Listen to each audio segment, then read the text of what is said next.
Hello folks, welcome to week 2 of our recorded lectures for HI 237. And today's first lecture is on Scandinavian prehistory. So we cannot begin with the raid on Lindisfarne. It's simply inaccurate. The Vikings didn't come from nowhere all of a sudden. We have to free ourselves from this perspective, given that it wouldn't have been all that accurate even from the medieval European context. This is simply the perspective we see in certain sources, shaped by their own lack of information, which overlooks the fact that contact between Scandinavians and the rest of Western and Eastern Europe considerably predates the Viking Age. Now, that being said, Scandinavian history prior to the Viking Age is especially difficult to grasp for all the reasons we've already discussed regarding sources. It is essentially prehistory, or at best, once you get very close to the beginning of the Viking Age, proto-history. So just a quick reminder, that is where a people is mentioned, but only in sources from outside that particular civilization. Now, the reason I'm still talking about prehistory, despite these challenges, is that I think it's worth considering context before we actually move on to the Viking Age itself. So this is a mostly survey-style lecture. It's a bit detail-heavy. You obviously had no primary source readings for this lecture. I'm going to be talking a great deal about archaeology, and I do think it's valuable background. Now, geography needs to be considered when we look at how Scandinavian cultures developed. The maritime orientation of the region is important. This explains a lot. Now, I don't want to go too deeply into geographical determinism, because that's not accurate either, but it's okay to say that the maritime orientation of the region encourages certain cultural developments. So why do they have this maritime orientation? Well, for one, it's much easier for Scandinavians to travel and communicate using water rather than land. Transportation is easier by water than it is over mountains or through dense forest, which is what makes up a significant portion of Scandinavian terrain, especially in the prehistoric period. Obviously, the mountain-stayed forests were more prone to alteration. Now, agriculture is not impossible in Scandinavia, but it is restricted. Denmark is a bit of an exception. It had more fertile land and easier access, but arable land elsewhere was limited. So you did see the increasing role of agriculture and animal husbandry in the prehistoric economy, but it existed side by side with hunter-gatherer behavior. So hunting, fishing, foraging are all still very key means for subsistence. We have to talk about the challenge of being where they are in the world. This means an exceptionally cold climate, long-term snow cover, and winter darkness. These are all handicaps. It makes it very difficult to do a lot of things that Southern Europeans would have taken for granted. Now, the only moderating climate factors are the westerly and southwesterly winds from the Atlantic, which do bring warmer water via the Gulf Stream. So how does this all influence culture? Now, we have to remember this will go beyond just the economic and subsistence activities they practiced, but it may also have influenced their cultural worldview. And keep this in mind for when we begin talking about Viking cosmology in another lecture or two. Now, going way back, the very earliest archaeological evidence found in Scandinavia is a find of deer bones split to extract the marrow, and that is possibly 50,000 years old. In terms of substantive archaeological remains, they only date to about 10,000 BCE, where the evidence shows us the existence of flint-using reindeer hunters in what would become Denmark, and they were eventually followed by spear hunters. Now, these populations appear to have entered the region from the south, mostly because the open tundra was a good place for hunting. They could use bows and arrows, they could use pit traps, and they could take advantage of the herding habits of the reindeer. Now, the remains from this period shows the importance of reindeer bone and horn for tool making. Presumably, their meat was also used for food, and their hides for shelters and clothing. Now, as they moved north, however, these hunters would have become aware of new resources that they could exploit, specifically those along the coast. Doing this would have involved developing boat technology of some variety, probably at this stage canoes made of skins or kayaks, which would have then allowed them to move even further north. Now, they didn't stop hunting reindeer, obviously, but they also added the hunting of sea mammals, walrus, seals. This meant more diverse food sources. Norway was probably the first place where we see this type of coastal migration, probably around 8000 BCE. Sweden and Finland happens a couple thousand years later. Now, by the 3rd millennium BCE, you see the first evidence of agriculture. This is not very sophisticated agriculture. It's what we call slash and burn farming, usually in the forests. But over time, we do see the development of larger villages due to more complex labor needs. So you see large structures like longhouses. Sometimes these villages were actually fortified with ditches and palisades. It could have been due to competition over resources due to the growing population. New waves of immigrants bring developments in pottery, tool making, and also megalith building for graves. This is an interesting practice. You would have, for instance, a few large boulders placed in a circle with one on top and then covered with earth so that only the top boulder was visible, and the deceased and their grave goods were put under the covering slab. You also saw passage graves, which are chambers beneath earthen barrows connected to the surface via passages. These were often joint graves and could contain multiple skeletons. There were up to 100 in some of the largest. But something interesting happens around 2000 BCE. This burial custom had been replaced by those of a new culture, presumably new immigrants who used individual graves. They're called the corded ware culture. This is named after the style of pottery. They seem to have been from Central Europe originally, and there's a lot of diversity within their archaeological remains, which suggests what archaeologists call a cultural complex rather than a single coherent culture. Now, these same people bring a specific type of battle axe and horses for the first time to the steppe, to the tundra. These may have been originally a nomadic or aristocratic group from the steppe.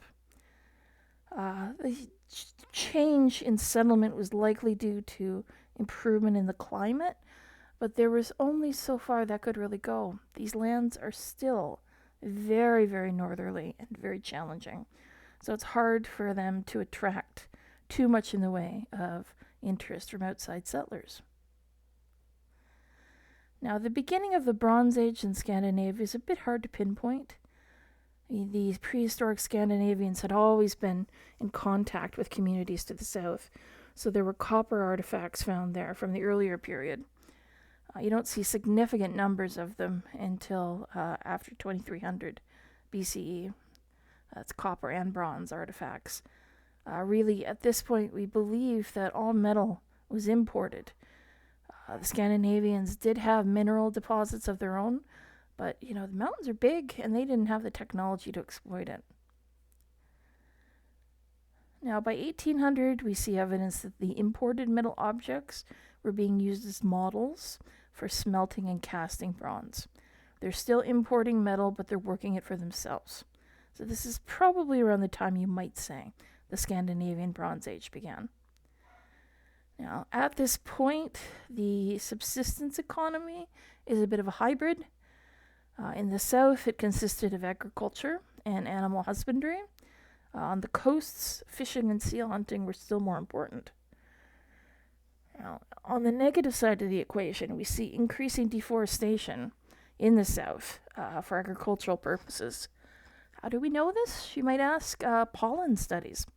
The nature of the vegetation in these areas changed.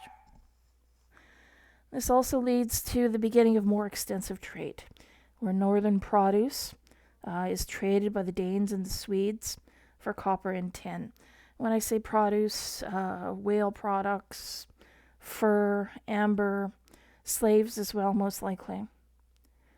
Now, if they wanted to increase trade, they were going to have to increase their exploitation of their own resources. So we see trading posts appearing in Scandinavia, even further north, in order to exploit the marine resources.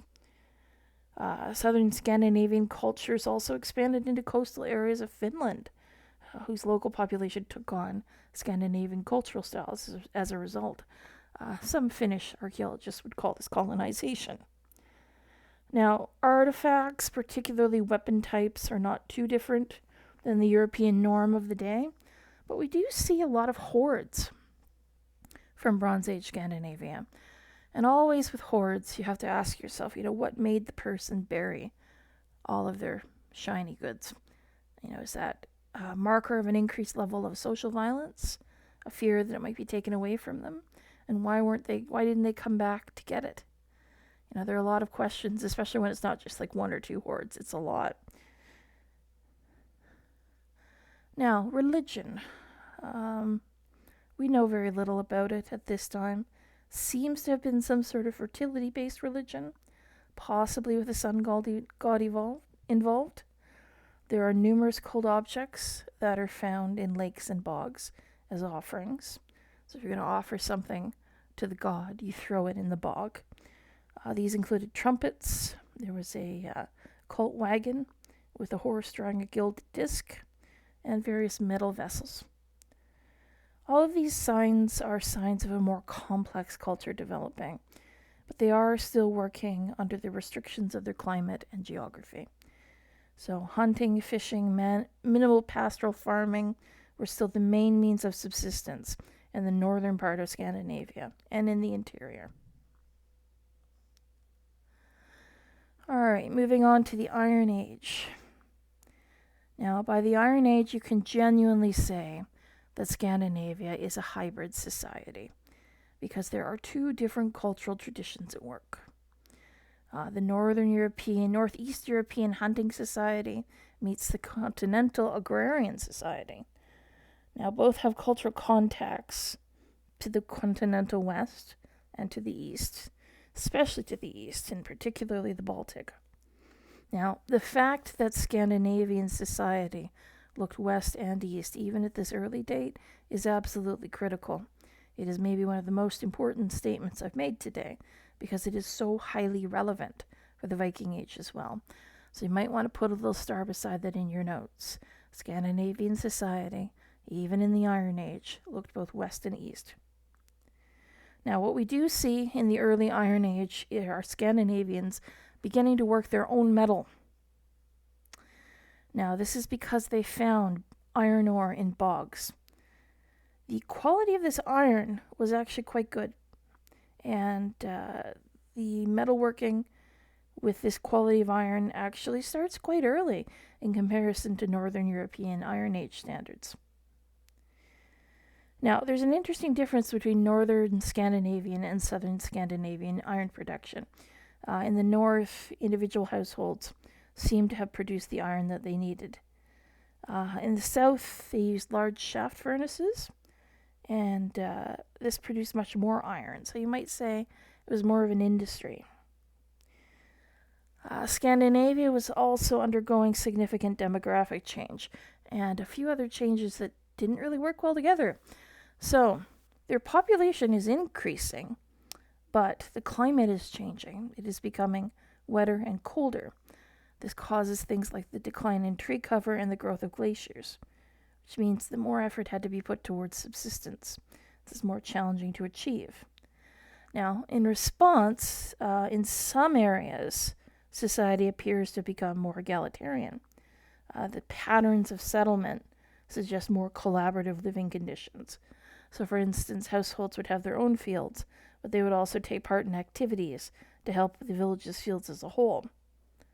Now, that said, in other areas there was an ecological crisis of sorts due to the deforestation, as well as, just exhausting to farm.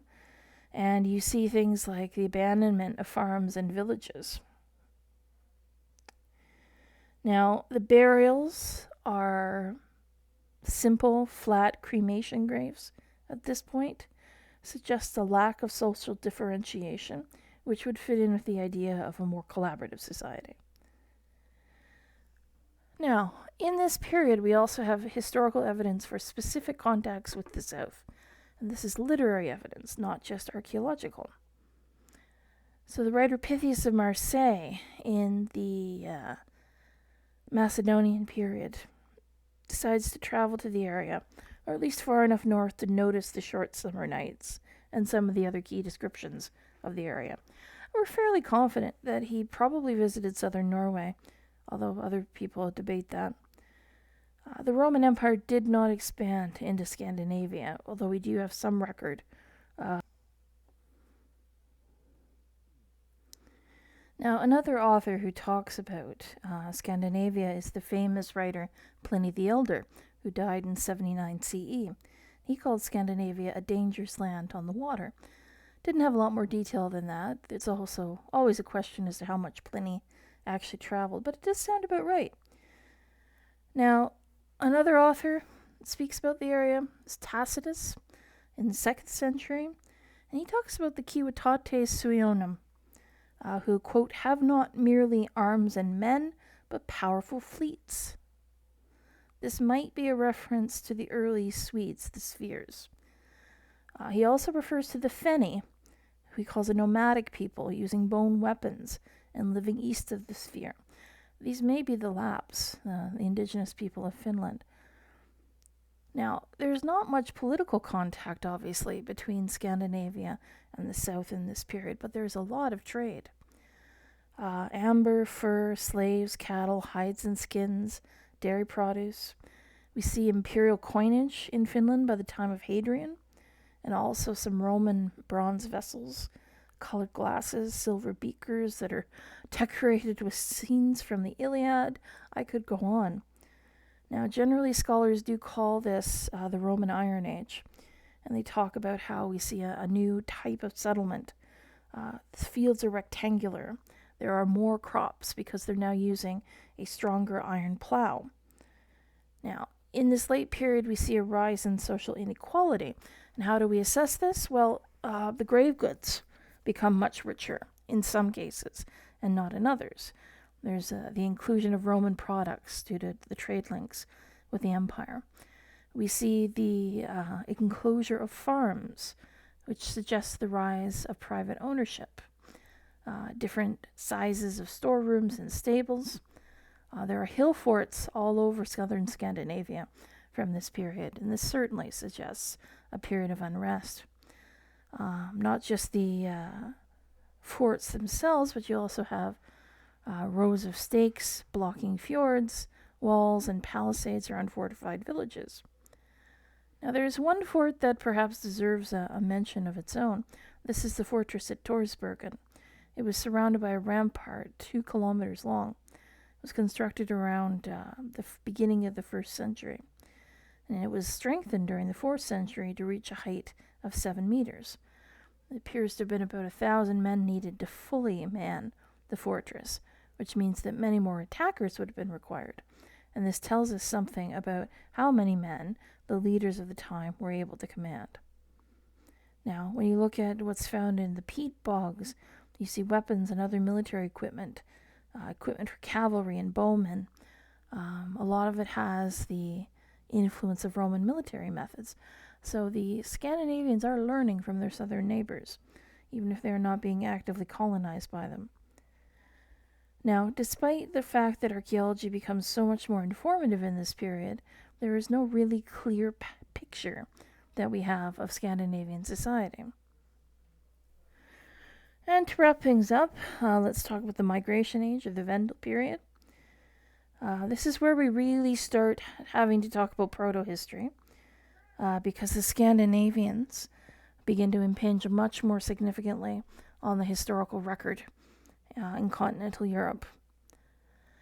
So, as an example, Gregory of Tours, in his work The Histories, claims that a Danish fleet under King Cloquiliac invaded Gaul from the sea in 515. Cloquiliac is sometimes identified as King Hygelac from Beowulf. Now, Gregory is writing years after this, so it's not a first-hand account, But speaking as someone who spent way too much time with Gregory of Tours back when I was studying at U of T, he's actually quite good at preserving random details like this. We see that in other cases where earlier documentation does back up what he has to say. Now, another source for the Danes, or the Scandinavians as a whole in this period, is Procopius, Byzantine court chronicler, also in the 6th century.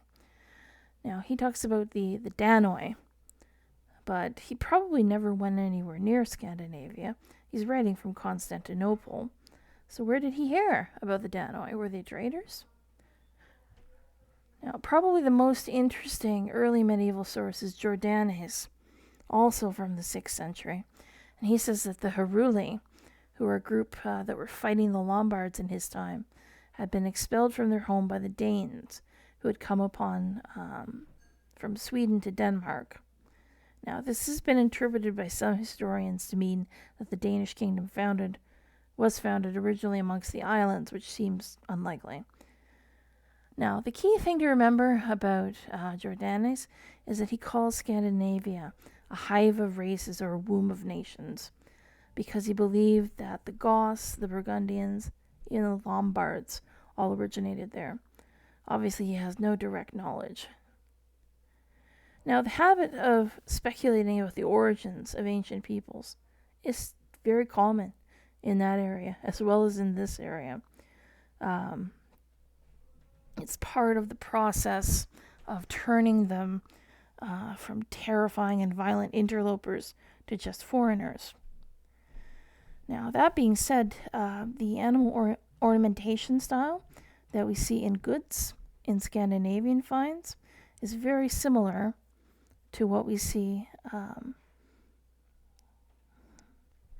As I was saying, the gold animal ornamentation that we see in Scandinavian finds is very similar to what we see in southern finds. It implies elements of a shared Germanic culture. Now, the breakup of the Western Empire is reflected by incredible amounts of gold in archaeological sites in Scandinavia from the period. This doesn't necessarily mean they benefited from the turmoil in the south. After all, correlation does not indicate causation necessarily. And we also see the widespread presence of hordes in this period, which means we must have had significant local unrest. Now, archaeological finds become much less spectacular for a little while post 550, sometimes called a dark age, which seems kind of silly because the ages before weren't all that well illuminated either. Now, the original idea from historians was that the late 6th and the 7th centuries were sort of a Scandinavia-wide depression due to poor climate and soil exhaustion and the impact of the Justinianic plague. This may not be the case. I mean, more recent archaeological work actually shows that the occupation size of farms actually increased in some areas. There was abandonment in other areas that might have been, you didn't let me change what I was growing, or climate has just gotten real bad in this particular spot. The only verifiable outside facts we have are from southern sources. So we know, for instance, that there were early raids by the Danes on Frisia because they were recorded by Frankish sources. This may have been conflict over trade. The Danes may have been trying to hone in on the trade with the Arab world because the advance of the Slavs in the east had cut off trade with the Baltic. It's all speculation, of course. We do know that there was also the creation of trading centers in this period, so places like Ribe, Kaupang, Birka, and Hedeby, established by Danish kings to facilitate more intensive trade, and this would include more intensive exploitation of resources.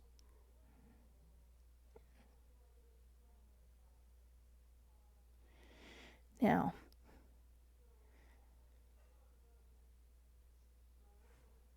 one interesting anecdote to sort of close us off here. Willibrord of Utrecht, who was an archbishop of a missionary variety, we know extended his preaching mission from Frisia to Denmark, but this had no lasting impact as far as we can tell. That's not unusual for early missionaries. Early missionary trips are more exploratory than anything else in a lot of cases. Now, we can assume that the products of Scandinavia are not quite valuable or plentiful enough to convince the Franks to punch northward. Otherwise, they would have. I mean, I know the way the Franks operated, and the fact that they didn't try tells us that they felt they could get what they wanted through trade. So, what causes the Northmen to come south? You will have a lecture on that before too much longer.